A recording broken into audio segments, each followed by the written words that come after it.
Gangavaram survey number 59లో Jagananna కాలనీల నుంచి కొండలపై అక్రమ క్వారీలు నిర్మించి తరలిస్తున్న గ్రావెల్ వల్ల ప్రజలు అనారోగ్యం పాలవుతున్నారని, ఇటీవల 4 వ్యక్తులు మరణించారని గంగవరం గ్రామానికి చెందిన యువకులు శనివారం క్వారీ లారీలను ఆపి ధర్నాకు దిగారు.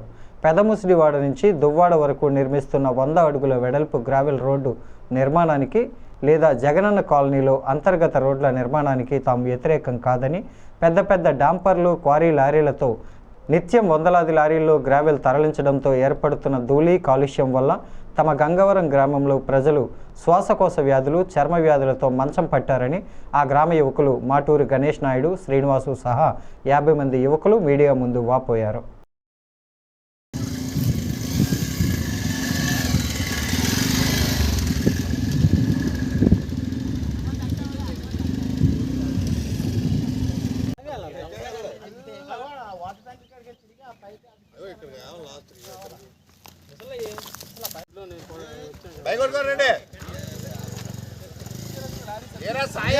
రోడ్ ఇది కాదు క్వారీ అక్కడ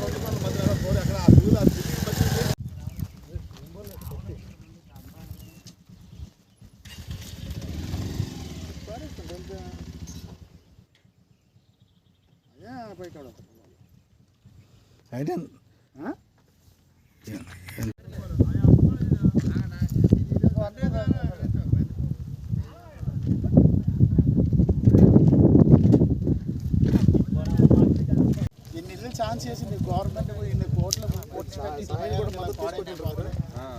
జనాలు కూడా అందరూ మన వెనకాల అందరూ నిలబడానికి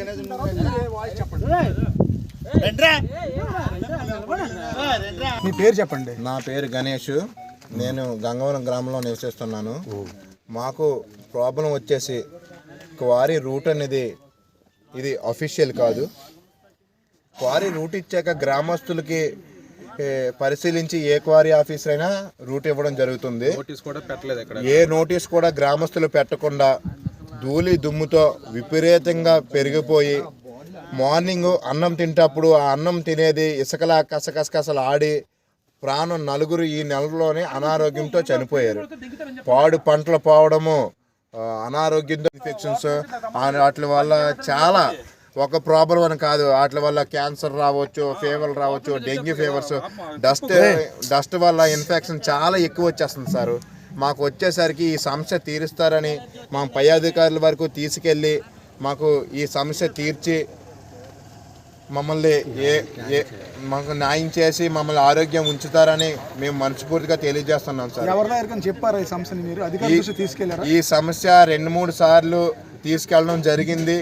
ఇది ఏమైనా అంటే క్వారీ ఓనర్లు తోలుతాము అన్నట్టే మమ్మల్ని బెదిరిస్తున్నారు తప్ప కానీ ఈ సమస్య అనేది క్లియర్ చేయడం లేదు. అది సార్ జరిగింది. తర్వాత ఏంటంటే ఇక్కడ అక్రమంగా క్వారీ అనేది తరలింపు చేస్తున్నారు. తర్వాత వీళ్ళకి అక్రమంగా పర్మిషన్ తెచ్చుకున్నా సరే ఇక్కడ ల్యాండ్ పూలింగ్ అనేది రైతులందరూ ఒక అభివృద్ధి చెందుతుంది అనేసి అక్కడ ప్లాట్లు, ఆర్సీ ప్లాట్లు, తర్వాత మిగతా 1 సెంట్ ప్లాట్లో కూడా వాళ్ళందరూ బతుకుదామనేసి ఇక్కడ ప్లాట్లు ప్రతి ఒక్కరు కూడా పర్మిషన్ అనేది ఇచ్చారు. తర్వాత వీళ్ళు కొండపై నుంచి కిందకి తెచ్చేటప్పుడు ఆ కొండల ఇల్లులు కానీ ఆ ప్లాట్లు కానీ మొత్తం గంగవరం గ్రామం మొత్తం దుమ్ము ధూళితో కప్పబడుతుంది. అభివృద్ధి చెందుతుందని ప్లాట్లు మొత్తం అందరూ కలిపి బంజరు భూమి ఇస్తే వీళ్ళేమో ఈ విధంగా వాడుకొని పై లెవెల్లో పర్మిషన్లు తెచ్చుకొని ఇక్కడ ఒక ఎంఆర్ఓ కానీ ఎంత దూరం నుంచి ఒక 500 మీటర్స్ దూరంలోనే తవ్వాలి క్వారీ అనేది. అక్కడ నుంచి పైనుంచి వచ్చిన రాయిలు ఆ ఇల్లులకు తగిలి అవి పడిపోవడం కూడా జరుగుతున్నాయి. ఆ మధ్యలో నుంచి ఒక రూట్ లేదు, ఏం లేదు, వాళ్ళకి నచ్చినట్టు అలా ఉంటే అలా క్వారీ నడిపించుకుపోతారు అంతే. దుమ్ము ధూళితో గొర్రెల వెంకటరమణ అండి. గొర్రెల వెంకటరమణ కొంచెం రమణమ్మ పేరు మీద వచ్చింది క్వారీ. అది టీడీపీ ఆయనే. ఎనీ పార్టీ ఎవరైనా అనవసరం అండి. మాకు మేము భూములు ఇచ్చింది దేనికి? ఇక్కడ అభివృద్ధి చెందుతుంది, మా పిల్లలు బతుకుతుంది, దానికి ఏ రేట్లు పెరిగితే ఏదో చేసుకోవచ్చు ఏదైనా. ఇక్కడ దుమ్ము ధూళితో ఆడొక్కడ బతకడం కోసం మొత్తం సైట్ అంతా పాడైపోతుంది. అది